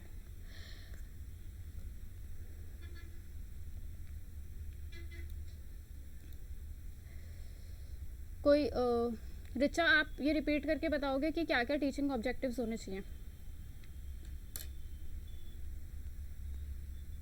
मैम एक तो कि हमें बच्चों को करनी चाहिए, प्राप्त कर ज्ञान को प्राप्त कर, मतलब वो ज्ञान को कर पाए मीनिंगफुल, और एनवायरनमेंट। ओके रिचा, आपकी ना वॉइस क्लियर नहीं आ रही अभी, तो विशाल आप बताओगे? टीचर आपको सिर्फ ऑब्जेक्टिव्स को रिपीट करना है, बहुत ज़्यादा एक्सप्लेन भी नहीं करना है, क्या क्या ऑब्जेक्टिव्स हैं टीचिंग के, बस उसे रिपीट करना है। ठीक है मैं बता देता हूँ। सबसे पहले तो है कि हम जो टीचर्स का काम होता है वो ये होना चाहिए कि वो अपने अच्छे से शेयर कर पाए। दूसरा काम ये होना चाहिए कि वो एक मतलब केवल एक क्या कहते हैं एक केवल एक नॉलेज वाला पर्सन नहीं, क्योंकि सिर्फ अगर किसी के पास सिर्फ नॉलेज होगी तो वो सिर्फ एक रोबोट होगा, उसे ह्यूमन नहीं कहा जा सकता। उसका बिहेवियर भी ऐसा होना चाहिए कि वो ह्यूमन है तो ह्यूमन कहला जा सकता है। जैसे कि ऋग्वेद में कहा गया ना मनुर्भव, वो चीज होनी चाहिए। और फिर जो एनवायरनमेंट होना चाहिए वो फ्रेंडली होना चाहिए, ताकि टीचर्स और स्टूडेंट की कन्वर्सेशन जो है वो बेझिझक हो सके। उसके बाद एक भरोसा होना चाहिए टीचर के, और में एक भरोसा होना चाहिए कि टीचर स्टूडेंट अपने टीचर से कुछ छुपाए ना, ठीक है। और दूसरे बड़ा काम ये होता है कि टीचर का काम ये होता है कि टीचर एक जौहरी की तरह अपने हीरे को परखे, वो हीरा खास जा सकता है, उसका मतलब उसका कैसे इस्तेमाल हो सकता है, उसको किस तरह से तराशना है, ये टीचर का होना चाहिए। और सबसे बड़ा कि टीचर को अपने स्टूडेंट को ऐसा बनाना चाहिए कि उसका अनुसरण पूरा समाज कर सके। गुड। ये पॉइंट भी आपने अच्छा बोला कि टीचर को ऐसा होना चाहिए कि बच्चे उसका अनुसरण कर सकें। हिंदी मीडियम वाले बच्चों से पूछना चाहूंगी, कोई प्रॉब्लम तो नहीं हो रही है समझने में? No ma'am. नहीं मैम। ठीक है, अब एक इम्पॉर्टेंट टॉपिक की तरफ बढ़ रहे हैं। ये सब आपको टिप्स पे रखने हैं, ऑब्जेक्टिव्स जो हिंदी में पढ़ते हैं नेक्स्ट क्लास में उनको हिंदी में दे दूंगी नोट्स। ये सारे ऑब्जेक्टिव्स आपको टिप्स पे करना है। ये बार बार ना ऑप्शंस में आपको एज इट इज़ बार बार दिए जाते हैं। अब नेक्स्ट जो टॉपिक है, बड़ा इंपॉर्टेंट टॉपिक है, वो है लेवल्स ऑफ टीचिंग। ठीक है, इस पोर्शन से भी बहुत बार क्वेश्चन पूछे जाते हैं और ये आपको क्लियर ही होना चाहिए। सबसे पहले तो लेवल्स हैं कितने टीचिंग के? टीचिंग तीन लेवल हैं। गुड। पहला है मेमोरी लेवल, दूसरा है अंडरस्टैंडिंग लेवल और तीसरा है रिफ्लेक्टिव लेवल। ठीक है, तीनों के नाम आपको याद होने चाहिए। तीनों में से पहला, दूसरा, तीसरा कौन सा है, वो जब आप इनके बारे में पढ़ लोगे तो आप कभी भूलोगे नहीं कि पहला कौन सा होना चाहिए और अंतिम कौन सा होना चाहिए। तो ये तीन नाम पहले आपको याद रखने हैं। इसके साथ एक और नाम ऐड करके फिर पूछा जाएगा कि कौन सा लेवल ऑफ टीचिंग नहीं है, या हो सकता है इनमें से कोई एक दे के बाकी 3-4 ऑप्शन दे के कौन सा लेवल ऑफ टीचिंग है। इस तरीके के क्वेश्चंस एग्जाम में पूछे जाते हैं। और जो चौथा नाम देंगे ना, वो बिल्कुल मिलता जुलता होगा इनसे। ऐसा नहीं होगा कि बहुत ही अलग कहीं से दे दिया, आपको समझ नहीं आ पाए, आप आराम से पहचान लोगे, नहीं, इनसे मिलता जुलता ही चौथा नाम आएगा। उस टाइम पे ऐसी कंफ्यूजन क्रिएट होगी कि सोचना मुश्किल हो जाएगा कि तीनों में से कौन सा लेवल नहीं है। तो ये तीनों नाम भी आपको अच्छे से याद होने चाहिए। पहला है मेमोरी, दूसरा अंडरस्टैंडिंग और तीसरा है रिफ्लेक्टिव लेवल ऑफ टीचिंग। अब इनकी डेफिनेशंस की तरफ चलते हैं कि मेमोरी लेवल और ये सब लेवल्स होते क्या हैं। देखो, एक बच्चा, सबसे पहले इसका बेस बना दूं आपको। एक बच्चा जब बड़े से छोटे से, छोटा मतलब जब से भी वो लर्निंग स्टार्ट करता है, मान लो 3 इयर्स की एज से बच्चा लर्निंग स्टार्ट कर देता है, जब वो स्कूल जाना स्टार्ट कर देता है, 3 to 4 मान लेते हैं, वहाँ से लेके अब तक आप कोई 25 का होगा, कोई 24 का, 23 का हो सकता है, 19 तो नहीं, 19 मान लेते, चलो एमए में आ जाते हैं बच्चे 19 में, 19 टू पता नहीं 29 तक के स्टूडेंट्स आप लोग हो सकते हो क्योंकि ये जेआरएफ की एज के अकॉर्डिंग मैंने बोला है कहाँ तक बच्चे जेआरएफ देते हैं। ये 3 to 4 से लेके जहाँ तक भी लर्निंग होती है, किसी भी एज तक हो सकती है ना, वो उन एज को इन 3 कैटेगरीज में डिवाइड किया गया है। सबसे पहले हम मेमोरी लेवल से निकलते हैं, फिर अंडरस्टैंडिंग लेवल पे जाते हैं और फिर रिफ्लेक्टिव लेवल पे जाते हैं। कैसे?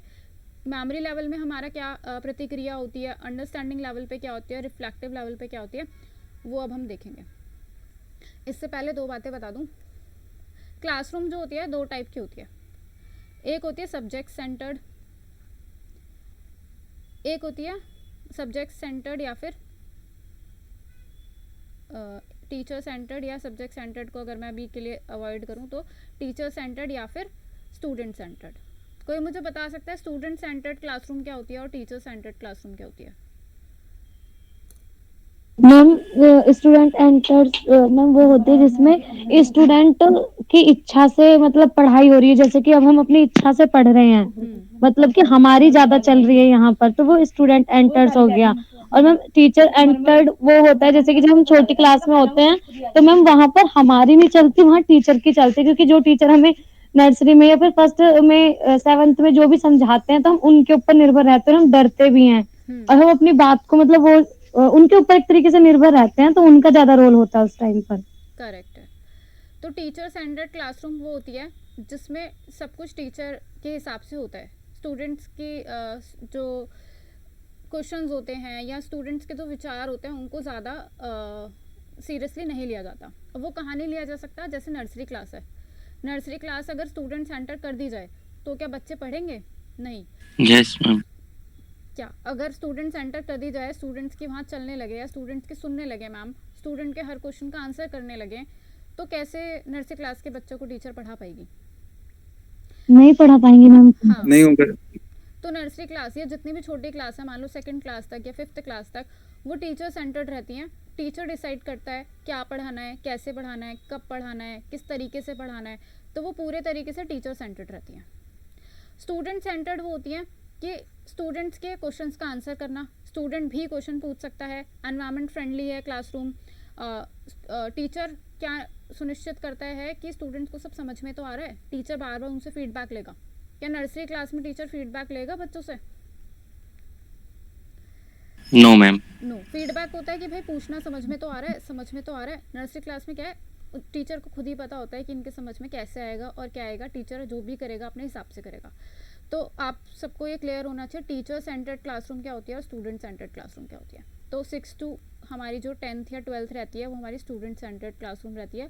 वहाँ पे टीचर का काम होता है कि बच्चों को सब समझ में आ रहा है या नहीं आ रहा। अगर नहीं आ रहा तो बच्चों के अकॉर्डिंग टीचर अपना टीचिंग मेथड चेंज करेगा, क्योंकि वो स्टूडेंट सेंटर्ड क्लासरूम है, बच्चों के हिसाब से ही टीचर को चलना पड़ेगा। ये कॉलेज में भी होता है। कोई मुझे बता सकता है कॉलेज में मान लो एमए में कौन सी क्लासरूम होती है, टीचर सेंटर्ड या स्टूडेंट सेंटर्ड? करुणा मैडम की क्लास होगी तो मैम टीचर सेंटर्ड, बाकी की क्लास होगी तो ठीक है स्टूडेंट सेंटर्ड। स्टूडेंट सेंटर्ड होती है। अच्छा, तो मेजॉरिटी क्या कहती है कि एमए की जो क्लासेस होती हैं वो टीचर सेंटर्ड होती हैं या स्टूडेंट सेंटर्ड होती हैं? Student centred. Student centred. Student centre ma'am. नहीं, एक्चुअली जो लेक्चर मेथड होता है teacher centred. Exactly teacher centred. हाँ, लेक्चर मेथड। क्योंकि हम जो एमए में लेते हैं वो लेक्चर्स होते हैं और लेक्चर्स जो होते हैं वो टीचर सेंटर्ड होते हैं। टीचर हमसे पूछ के नहीं पढ़ाएगा क्या पढ़ाना है और कैसे पढ़ाना है, समझ में आ रहा है या नहीं आ रहा, अच्छा समझ नहीं आ रहा तो चलो दूसरे तरीके से समझाता हूँ। वो लेक्चर दे रहा है उसको, मतलब वैसे हमारे टीचर्स बहुत अच्छे हैं कि वो हमारी चीज़ों को कंसिडर करते हैं और हमें नहीं समझ आता तो वो हमें पर्सनल लेवल पे समझाते हैं। बट लेक्चर मेथड में क्या होता है, टीचर को मतलब नहीं होता बच्चों को समझ आ रहा है या नहीं आ रहा, उसका काम है आना, लेक्चर देना और चले जाना। लेक्चर मेथड ये होता है कि स्टूडेंट्स को क्वेश्चन पूछने का उसमें जो है अधिकार नहीं होता है। वो एक अच्छे टीचर हैं कि वो हमको क्वेश्चन पूछने दे रहे हैं, वो हमारे साथ फ्रेंडली एनवायरनमेंट बना रहे हैं, कि वो क्लासरूम को स्टूडेंट सेंटर्ड बना दे रहे हैं। बट अगर हम पढ़ाई के तरीके से देखें, जो रिटर्न हमारे पास मटेरियल होता है, बुक्स हैं, उनके तरीके से देखें तो जो एमए और बीए पीएचडी वगैरह में क्लासेस होती हैं वो लेक्चर मेथड होता है और लेक्चर मेथड जो होता है वो टीचर सेंटर्ड होता है। तो एक तो नर्सरी वाली क्लासेस में हम टीचर सेंटर्ड मेथड में पढ़ते हैं और एक हम अपने फाइनल स्टडीज़ जो करते हैं, हायर स्टडीज़, उस पर हम जाके टीचर सेंटर्ड क्लासरूम में पढ़ते हैं। आई होप आप सबको क्लियर हो गया होगा कि टीचर सेंटर्ड और student centred. Ma'am student centred ma'am कौन से लेवल पे होता है फिर? मैम ये कंफ्यूजन है थोड़ा। Student level primary level 6 to 10th, मतलब जब तक कि आप प्रॉब्लम सॉल्विंग, जैसे आप मैथ्स वाले पार्ट को सॉल्व कर रहे हो, मैथ्स वाले पार्ट में पूरी तरीके से क्लासरूम स्टूडेंट सेंटर्ड रहती है। तो 10th 12th की क्लासेस में, 8th की क्लासेस में 6 to 12th मान लो आप स्टूडेंट सेंटर्ड रहता है पूरा।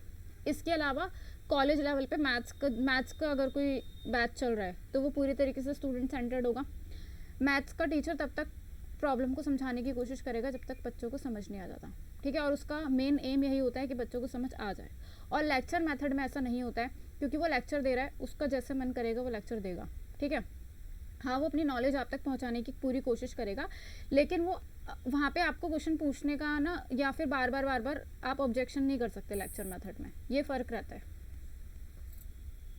जैसे हो सकता है, जैसे आपने बोला करुणा मैम की क्लास होती है वो टीचर सेंटर्ड होती है, तो एग्जैक्टली वो अपना लेक्चर मेथड फॉलो करके पढ़ाती हैं, वो लेक्चर दे के पढ़ाती हैं। और कुछ टीचर्स बोर्ड और इन सब चीज़ का यूज़ करके नॉन लेक्चर मेथड का यूज़ करके पढ़ाते हैं। आप जानते हो क्या मैम उनको? हाँ, तो मैंने भी तो एमए की होगी ना किसी न किसी टाइम पे। चलो आगे, मेमोरी लेवल की बात करते हैं अभी। जैसे कि हम इतना तो जान ही चुके हैं कि नर्सरी क्लास में हमारी जो क्लास होती है वो कौन सा सेंटर्ड की होती है? Teacher centred. ओके, स्टूडेंट, हाँ जी। Teacher centred. मेमोरी लेवल पे क्या क्या होता है? The thinking ability does not play any role, क्योंकि बच्चा छोटा है।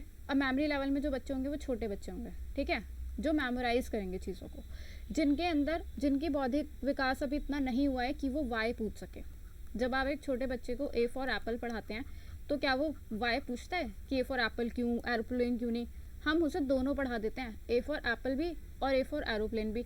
तब भी उस छोटे बच्चे के दिमाग में नहीं आता कि एरोप्लेन क्यों, एप्पल क्यों नहीं, या फिर और भी तो वो वर्ड्स अपनी तरफ से ढूंढ के लाए, क्योंकि अभी उसका बौद्धिक विकास इतना नहीं हुआ है। उसको मेमोराइज कराया जाता है चीज़ों को, ठीक है। वो 2-3 साल का बच्चा है, उसका जितना दिमाग है उसमें हम उसको मेमोराइज कराएंगे। और उस टाइम पे जो मेमोराइज करा दिया, जैसे अभी हम आगे बहुत सारी थ्योरीज में पढ़ेंगे कि 5 इयर्स तक का जो ब्रेन होता है वो मेमोराइजेशन के लिए बहुत ही मतलब उत्तम ब्रेन होता है।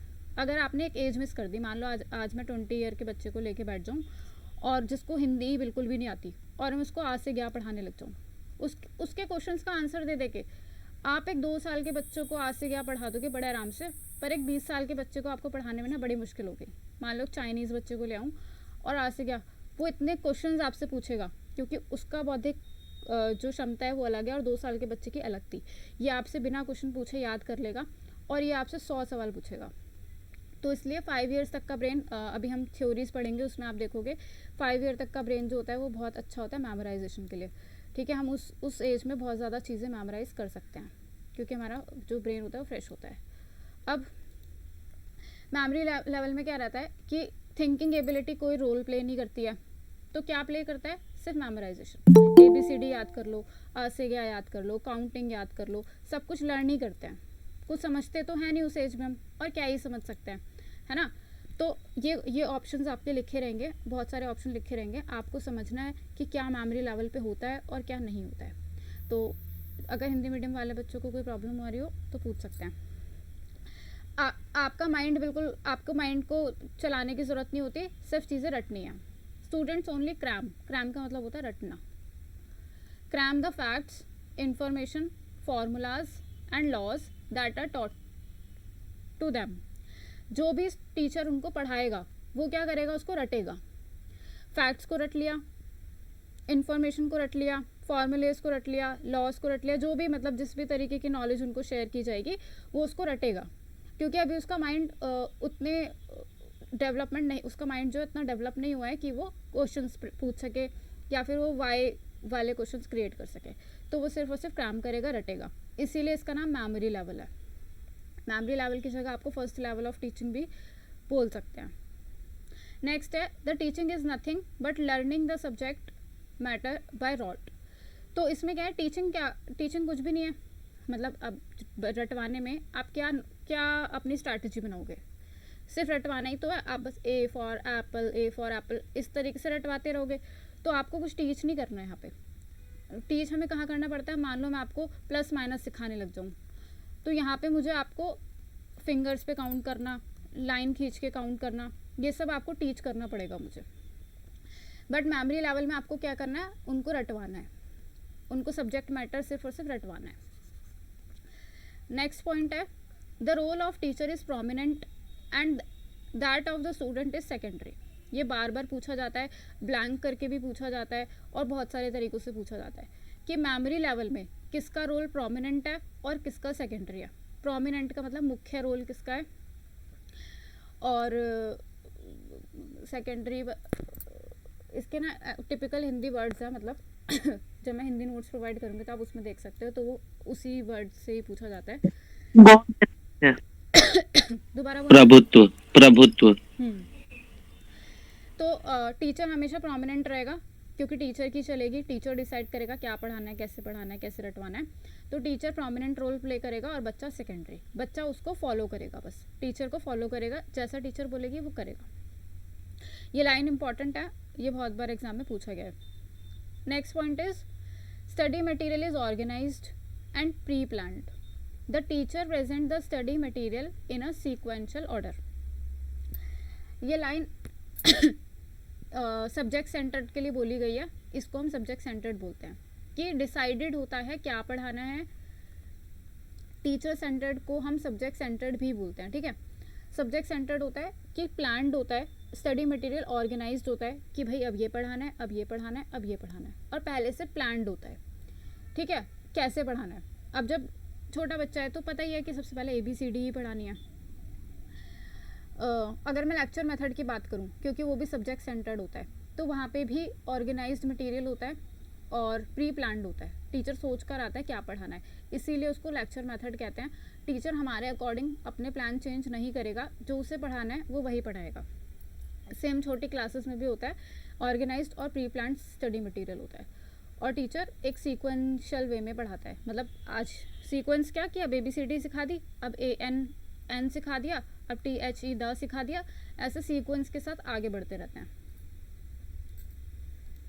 सबको क्लियर है मेमोरी लेवल क्या होता है? मतलब यस ये पॉइंट्स ही आपको एग्जाम में नहीं पूछे जाएंगे, कोई भी पॉइंट आपको दिया जा सकता है और आपको डिसाइड करना है कि मेमोरी लेवल में आएगा या नहीं आएगा। तो आपको कॉन्सेप्ट क्लियर होना चाहिए मेमोरी लेवल का। मैम मेमोरी लेवल से तात्पर्य कि मैम वहाँ पे रटवाना सिखाया जाता है बच्चों को। हाँ, तो देखो हमारा जो ब्रेन की डेवलपमेंट होती है ना, वो मेमोराइजेशन से ही होती है। हम सब ने बचपन में मेमोराइज करके ही अपने माइंड की डेवलपमेंट की है। आज अगर हमारा माइंड, इतनी सारी बातें हमारे माइंड में हैं और सब हम याद रख पाते हैं, मतलब कितनी, सोचो हमारे ब्रेन की कितनी पावर है कि बचपन से लेकर आज तक की बात हमने याद रखी हुई है। तो वो इसीलिए क्योंकि बचपन में हमारे को प्रैक्टिस कराई जाती है याद कराने की, वहीं से हमारा डेवलपमेंट स्टार्ट होता है माइंड का। किसी का कोई डाउट मेमोरी लेवल में? नहीं।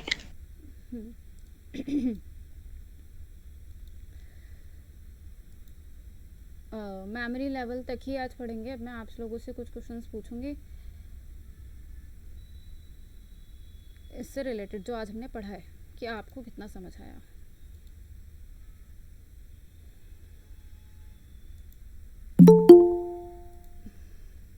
दीपक, आप मुझे बताओ कि टीचिंग एप्टीट्यूड क्या होता है?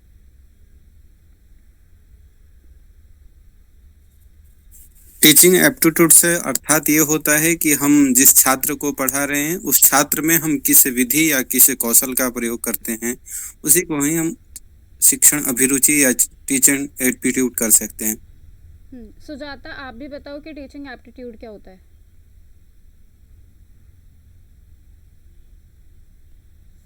किसी भी विषय को दूसरे तक समझाने की जो हमिक क्षमता होती है उसको हम टीचिंग एप्टीट्यूड कहते हैं। उत्तम। दक्ष, आप बताओ कि टीचिंग लेवल कितने हैं और कौन कौन से हैं? आई एम सो सॉरी, मैंने जस्ट अभी ज्वाइन किया था। Okay, I hope next time से आप टाइम पे ज्वाइन हो जाओ। Sure sure, definitely. आरती, आप बताओ टीचिंग लेवल्स कितने होते हैं और कौन कौन से होते हैं?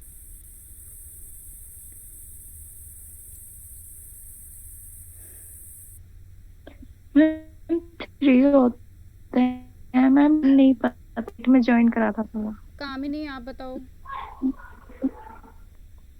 कामिनी, आप बताओ।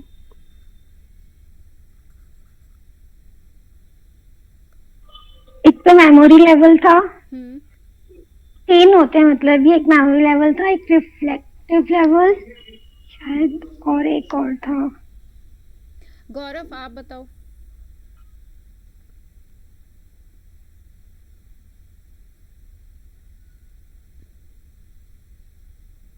Gaurav, are you there?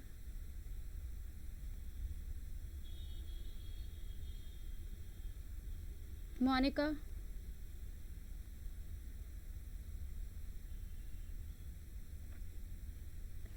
Yes ma'am. हाँ। स्मृति लेवल और अंडरस्टैंडिंग और रिफ्लेक्टिव, 3 प्रकार के। Okay, good.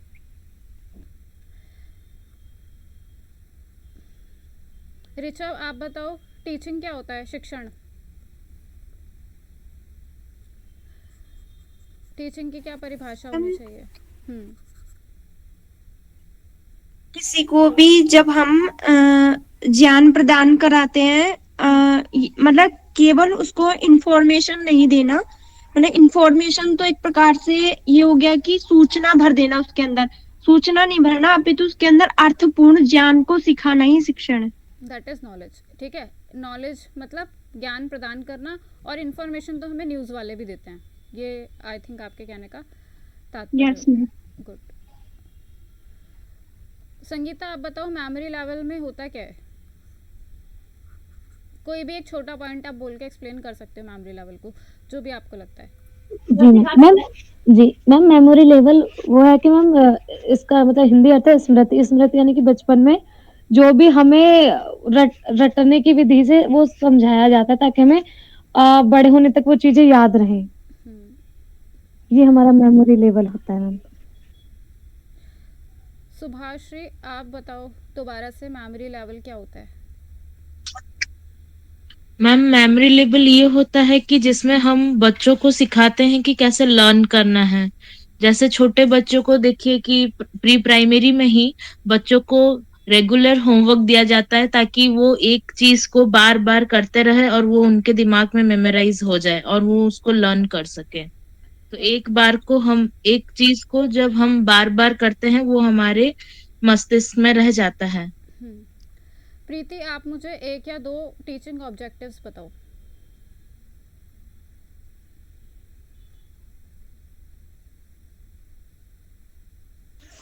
Ma'am teaching level में होता है जो टीचर हमें अपनी मतलब की पढ़ाई करके हम तक जो पहुंचाता है, जो हमें अपना ज्ञान दे रहा है। दैट इज टीचिंग ऑब्जेक्टिव बताओ कि हमारे एम क्या होने चाहिए, टीचर का एम क्या होना चाहिए?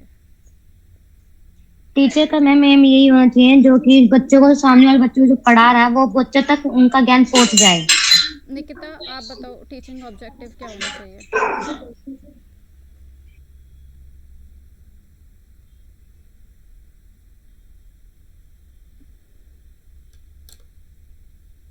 मीनू आप बताओ टीचिंग ऑब्जेक्टिव्स क्या होने चाहिए?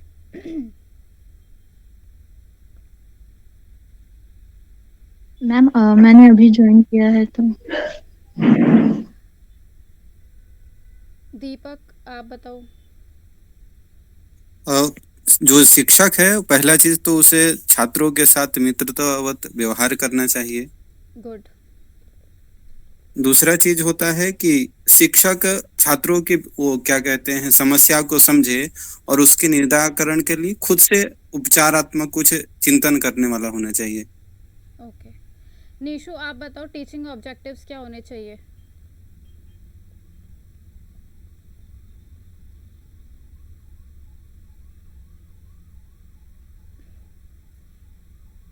सुजाता।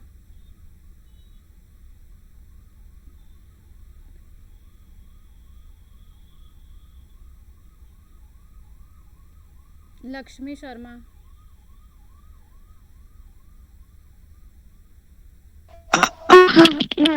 टीचर्स स्टूडेंट का नॉलेज इम्प्रूव करना चाहिए टीचर्स को, और उसका प्रैक्टिकल स्किल्स को भी बढ़ाना चाहिए और उसकी कलाओं को पहचानना चाहिए, और फ्रेंडली एनवायरनमेंट तो होना चाहिए, और स्टूडेंट्स की बिहेवियर को भी अच्छा कराना उनका ऑब्जेक्टिव से। Good good good. आप में से बहुत सारे बच्चों ने पूरी क्लास नहीं लिया तो बहुत सारी चीज़ें आपने मिस कर दी हैं। ये मैं शेयर करूँगी आपके साथ तो आप इसमें से आराम से पढ़ के समझ सकते हो कि आज क्लास में क्या हुआ है। टीचिंग एप्टीट्यूड, टीचिंग एप्टीट्यूड क्या होता है, टीचिंग क्या होती है, concept of teaching, objectives of teaching और लेवल्स ऑफ टीचिंग में सिर्फ और सिर्फ मेमोरी लेवल। आज इतना हमने पढ़ा है। नेक्स्ट क्लास में अंडरस्टैंडिंग लेवल, रिफ्लेक्टिव लेवल और इसके आगे की जो भी सिलेबस। मैम ये क्लास है किस लिए? मैम कब होगी? कौन से मतलब सेक्शन की क्लास है ये? पेपर 1 की क्लास है। यूजीसी नेट जेआरएफ में 2 पेपर आते हैं, एक जी। पेपर 1 और एक पेपर 2। पेपर 2 जिसमें आपके 100 क्वेश्चंस आते हैं, सारे संस्कृत से होते हैं, ठीक है जी। पेपर 1 साथ में ही आता है जिसमें 50 क्वेश्चन आते हैं और वो ये वाला इसका सिलेबस है। अगर आपने सिलेबस भी अभी तक नहीं देखा है तो मैं आपको ग्रुप में सिलेबस शेयर करूँगी जिसमें 10 यूनिट्स आती हैं, ठीक है 10 यूनिट्स रहती हैं, जिसकी पहली यूनिट टीचिंग एप्टीट्यूड आज हमने पढ़ी है। तो ये मैम आप अपनी तरफ से पढ़ा रहे हो हमें या वैसे ही यूनिवर्सिटी वालों ने बोल रखा है? नहीं, हम अपनी तरफ से नहीं पढ़ा रहे। This is a coaching centre named as Spark Sanskrit classes. अच्छा अच्छा अच्छा। तो ये हमारा आज फर्स्ट क्लास है जिसमें से बहुत सारे बच्चे यहाँ पे ट्रायल ले रहे हैं। तो ये आपकी एक फ्री ट्रायल क्लास थी और बाकी आई थिंक जो सर हैं पिंटू सर, आप उनसे बात कर सकते हो जिन्होंने इस क्लास का क्रेडिट लिया हुआ है।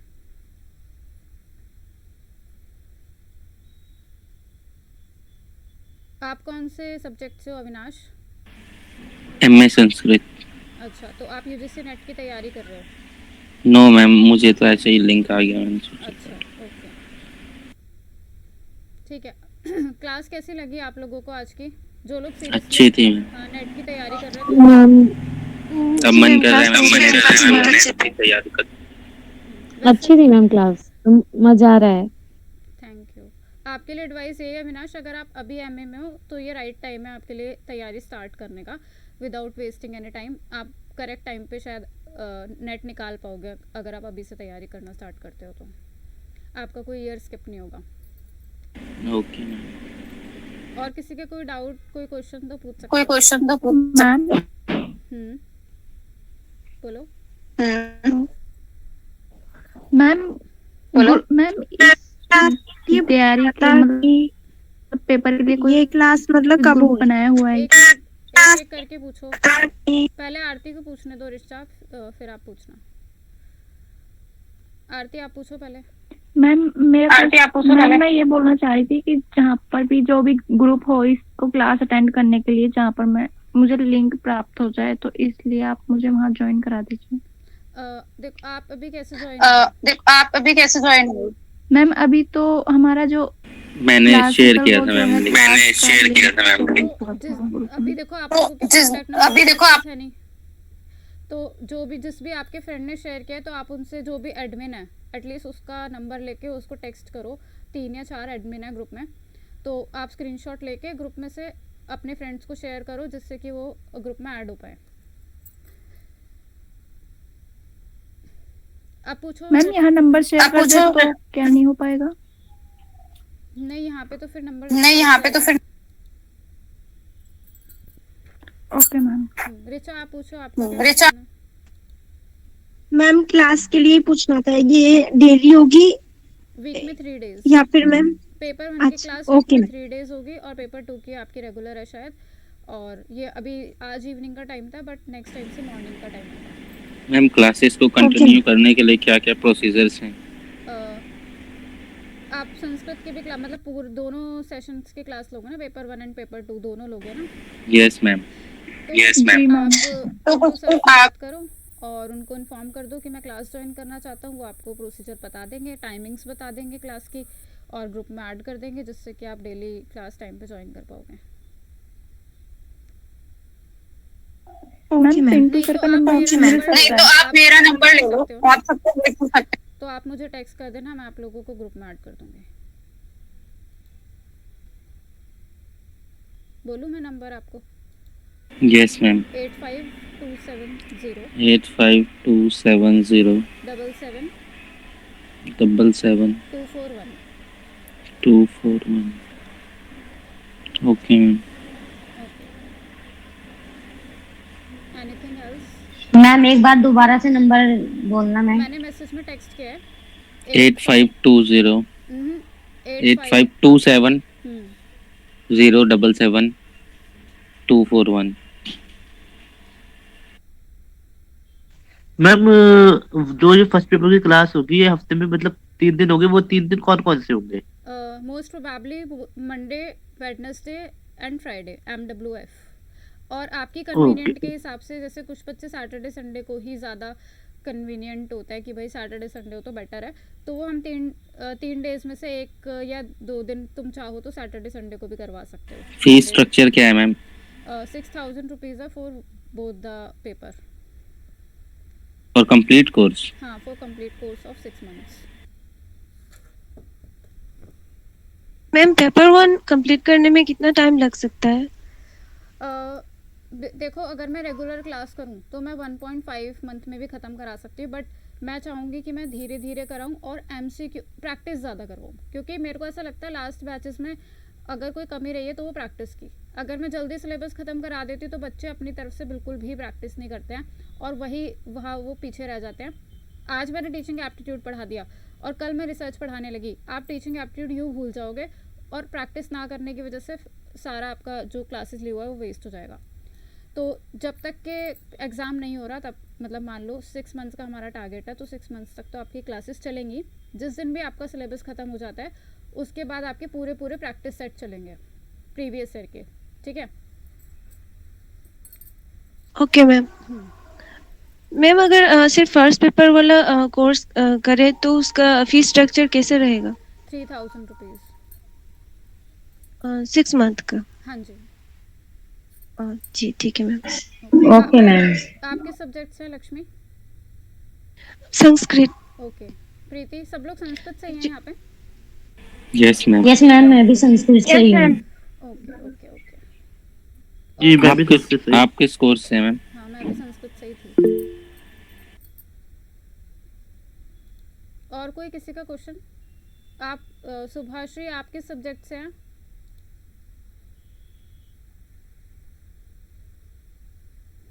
और आपके कोई क्वेश्चन है तो आप लोग पूछ सकते हो। EVS, okay nice. तो ठीक है, जिसको भी सिर्फ पेपर 1 का ज्वाइन करना है तो आप लोग मुझे टेक्स्ट कर देना, तो मैं आपको टाइमिंग्स वगैरह इन्फॉर्म कर दूंगी। और पेपर 1 मैम आज जो पढ़ाया है मैम हिंदी में एक बार नोट्स भेज देना। ओके ओके, नेक्स्ट क्लास में मिलते हैं। Okay ma'am. Okay ma'am.